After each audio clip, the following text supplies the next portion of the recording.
से इस वक्त की बड़ी खबर आ रही है। 2-3 दिन में चुनाव की तारीखों का ऐलान हो सकता है। आपको बता दें कि एमपी, सीजी समेत 5 राज्यों में चुनाव होने हैं।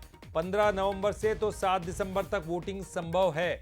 चुनाव आयोग ने ऑब्जर्वर्स के साथ बैठक की है। पर्यवेक्षकों ने आयोग को तैयारी की जानकारी भी दी है। हमारे साथ न्यूज हेड शरद द्विवेदी जी इस वक्त फोन लाइन पर जुड़ गए हैं। शरद जी, पिछली बार 2018 की अगर बात करें तो 6 अक्टूबर को ही इसकी घोषणा हुई थी। क्या ठीक वैसी परिस्थिति अब बनते हुए दिखाई दे रही है, यानी कि उल्टी गिनती शुरू हो जाए?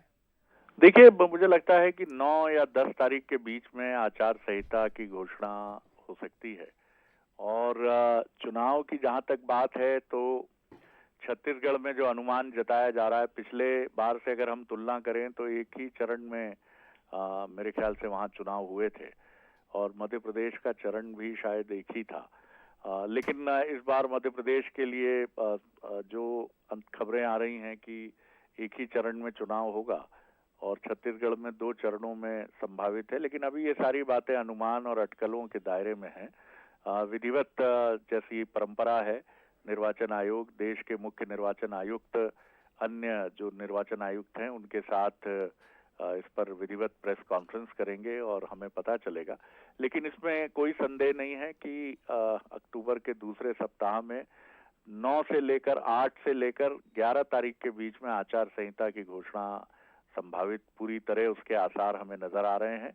और निश्चित तौर पर मध्य प्रदेश एक चरण में और छत्तीसगढ़ भी, मुझे लगता है, भले ही 2 चरणों की बात हो रही है, लेकिन मुझे लगता है जब मध्य प्रदेश जैसे 230 सीटों वाले विधानसभा, क्योंकि छत्तीसगढ़ नक्सली प्रभावित उसका जो हिस्सा है, उसकी वजह से उसको थोड़ा अलग करने की बात होती है कि 2 चरणों में किया जाए, तो वो एक संभावना बन सकती है। लेकिन अब हम चुनाव के मुहाने पर हैं और चंद दिनों के बाद ही पूरी तस्वीर, पूरी पिक्चर आपके हमारे सामने। चलिए, बहुत बहुत शुक्रिया करेंगे शरद जी इस पूरी जानकारी के लिए, बातचीत करने के लिए।